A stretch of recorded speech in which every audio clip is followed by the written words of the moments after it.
Hello there, Lothar here. It is early March.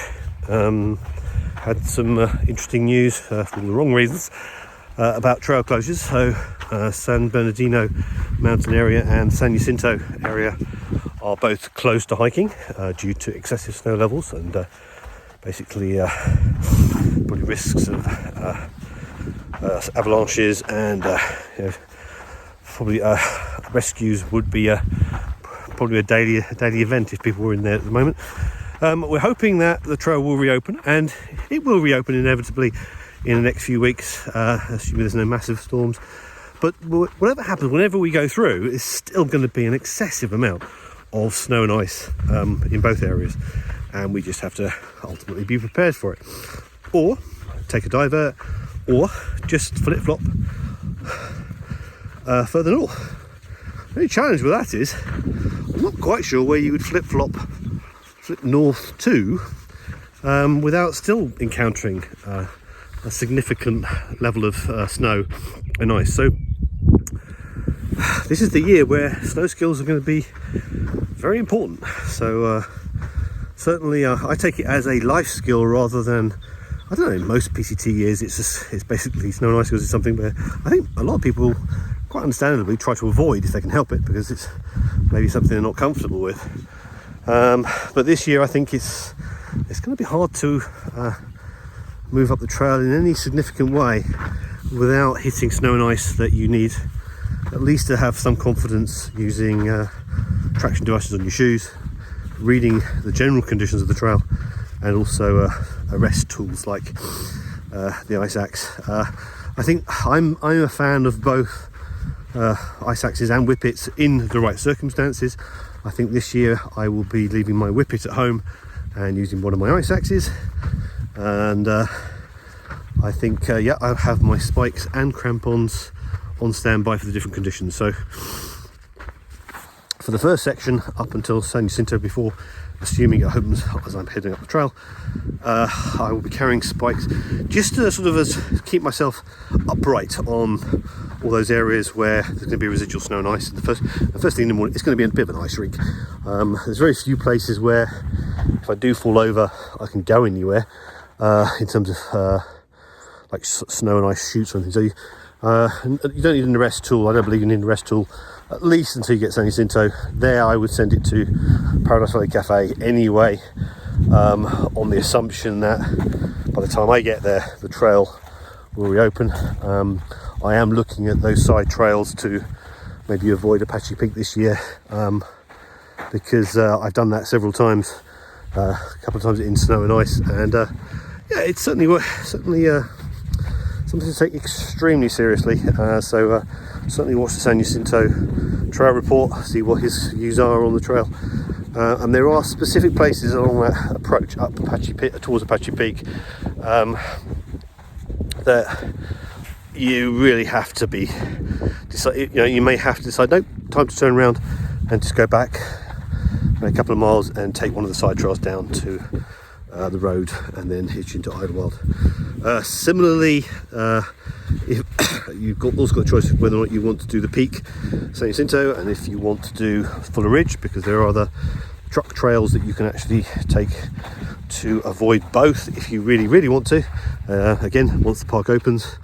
So there's lots of options that again you got to weigh up based on your skill level and comfort level and experience.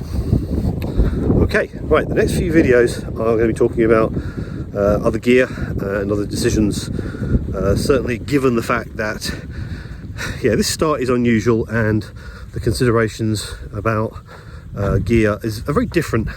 So I'm going to be carrying more things than I would normally carry at the start of a Pacific Crest Trail hike, and I'm also going to be very flexible to be able to switch stuff in and out. So I'm actually going to be doing a couple of bounce boxes, purely so I've got other gear choices available to me on trail.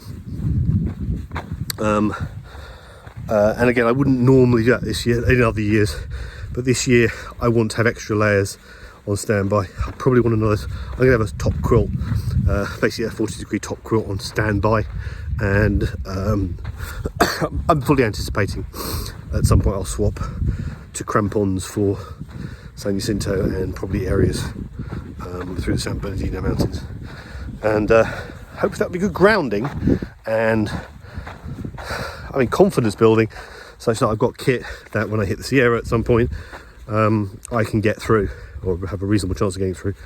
Now, the other thing I'm thinking about the Sierra is there are advantages in going in early, where there's plenty of snow and ice, in which case you've got lots of snow bridges, very heavy going, but it's stable. If you go mid-season, you've got the risks of melting and high water levels, and that reduction of integrity in the snow and ice and snow bridges through the season as it warms up and melts is then coincides with obviously the river levels gradually rising through the season, and that becomes more dangerous. So the problem of going in early, even in this high snow year, is that will the passes for the normal resupply route, so like Kearsarge Pass and the roads leading up to those normal resupply exits, will they even be open by the time I get there?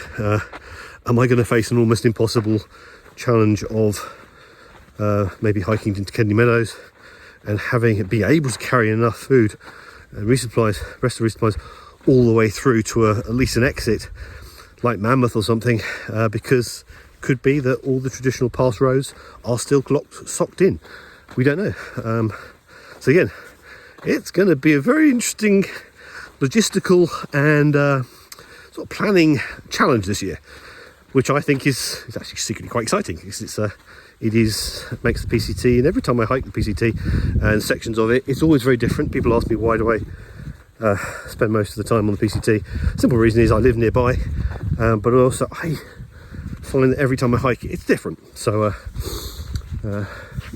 at some point in my hiking career, I would love to be able to do what's called a yo-yo, which is basically go northbound and then do southbound on the same year. Again, I'm seriously considering doing that this year, but given the snow conditions, I think that's definitely left off the table this year. But anyway, something to consider. But it's always it is my favourite trail. I've hiked a little bit sections of the CDT and the AT, and they're all different in each ways, but I am really looking forward now, assuming my fitness levels and I don't stays high, and I don't get any silly injuries, which is always a factor, that I hope I can at least do a whole PCT again this year, or at least a large part of it. So we'll see. Right, next few videos are going to be keeping that snow and ice theme in mind, and basically talking through the thought process I'm going through literally at this moment, trying to think of how I'm going to approach the next few weeks and next 1 or 2 months to get up the trail. Okay, hope to see you on trail, and happy hiking.